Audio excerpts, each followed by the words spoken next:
සුබ දවසක් වේවා ඔයාලා හැමෝටම. ඉතින් අපි මේ කලින් වීඩියෝ එකේදී කතා කරේ කොහොමද අපේ කාට් එකේ ප්‍රොඩක්ට් එකක් ඇඩ් කරන්නේ සහ ඒකට අදාළ ප්‍රෝග්‍රෑමින් පාර්ට් එක. ඉතින් මේ වීඩියෝ එකේදී අපි කතා කරමු කොහොමද අපි කාට් එකේ තියෙන ප්‍රොඩක්ට් එකක් රිමූව් කරන්නේ කියලා. මුලින්ම මම මේ විදිහට ප්‍රොඩක්ට් එකක් අපේ කාට් එකට ඇඩ් කරගන්නවා. ඊට පස්සේ අපි කාට් එකට ගියාට පස්සේ මේ විදිහට අපිට බලා ගන්න පුළුවන් අපේ ප්‍රොඩක්ට්ස් ටික. ඉතින් මම මේ විදිහට මේකේ රිමූව් කියන එක ක්ලික් කරාට පස්සේ අපිට පුළුවන් අපිට ඕන අයිටම්ස් ටික රිමූව් කරන්න. ඉතින් මේ විදිහට අපිට පුළුවන් ඔක්කොම අයිටම්ස් ටික උනත් රිමූව් කරන්න.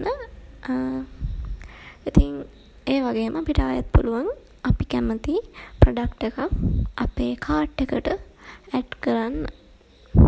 ඉතින් අපි දැන් බලමු කොහොමද අපි අපේ කාට් එකෙන් ප්‍රොඩක්ට් එකක් රිමූව් කරන්න කියලා.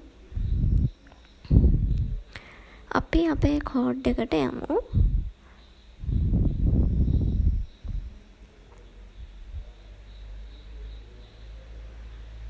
හරි. අපේ කෝඩ් එකේ අපි බලමු මෙන්න මේ රිමූව් කියන බටන් එක ප්‍රෙස් කරාමනේ මේ ප්‍රොඩක්ට් එක රිමූව් වෙන්නේ. ඉතින් ඉස්සෙල්ලාම අපි බලමු මෙන්න මේ රිමූව් බටන් එකට අදාළව තියෙන කෝඩ් එක. ඉතින් මේ තියෙන්නේ අපේ රිමූව් බටන් එකට අදාළව තියෙන කෝඩ් එක. මුලින්ම මම මෙන්න මේ විදිහට A class එකක් දීලා තියෙනවා. ඊට පස්සේ on click එකක් දීලා තියෙනවා remove to cart කියලා. ඒකේ brackets ඇතුළේ දීලා තියෙනවා PHP $sign card data එකෙන්. ඒ කියන්නේ අපේ card data කියන්නේ අපේ card table එකේ තියෙන data වලින් මෙන්න මේ card ID කියන එක select කරගන්න කියලා. ඉතින් remove කියන එක click කරාම මෙන්න මේ remove to cart කියන function එක තමයි call වෙන්නේ. අපි දැන් බලමු මේ remove to cart කියන function එකේ ඒකට අදාළව තියෙන code එක මොකක්ද කියලා.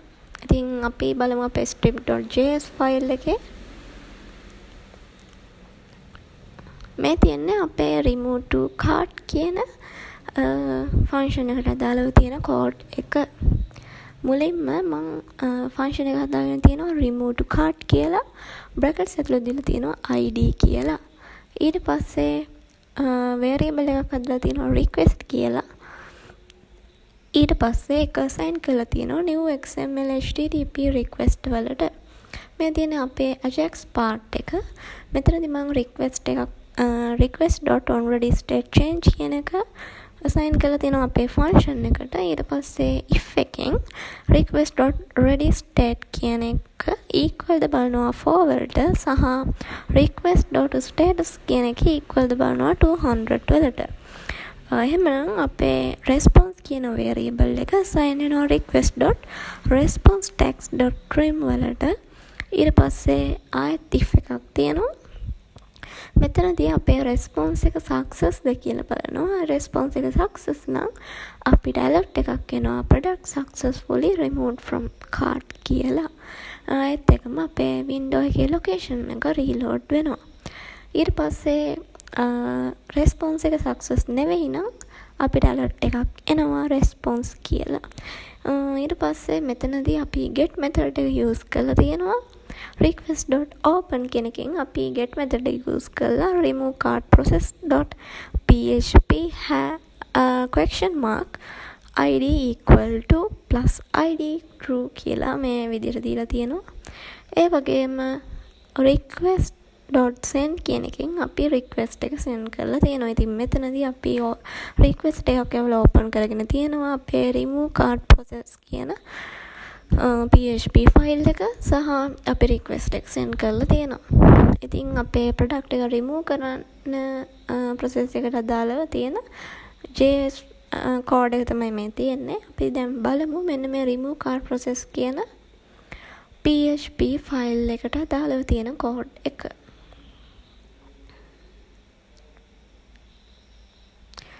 මේ තියෙන්නේ අපේ remove cart process.php ෆයිල් එකට දාලා තියෙන කෝඩ් එක. මුලින්ම අපි PHP PHP කියලා දාලා දෙනවා. ඊට පස්සේ අපි include කරලා තියෙනවා connection.php ෆයිල් එක.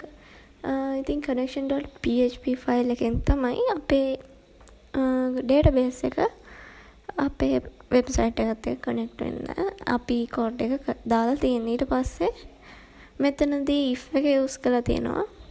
ඒ වගේම set එකෙන් අපි $get කියන එක යූස් කරලා ID එක අරගෙන තියෙනවා.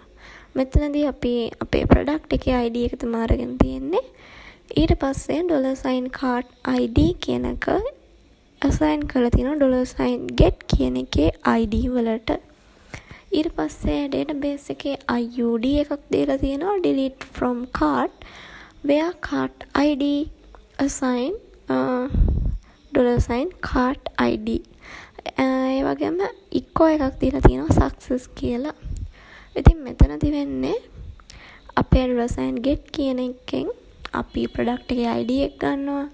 ඊට පස්සේ $cart ID කියන එක අපි equal කරනවා මෙන්න මේ අපි $get කියන එකෙන් ගන්න අපේ product එකේ ID එකට. ඊට පස්සේ database එකේ IUD එකක් ඒ කියන්නේ අපේ insert user detail කියන එක අපි ඒක දීලා තියෙනවා. ඊට පස්සේ මෙතනදී core එක දීලා තියෙනවා delete කරන්නලු අපේ cart එකෙන් cart ID එක මෙන්න මේ $cart ID කියන එකත් එක්ක equal වෙන.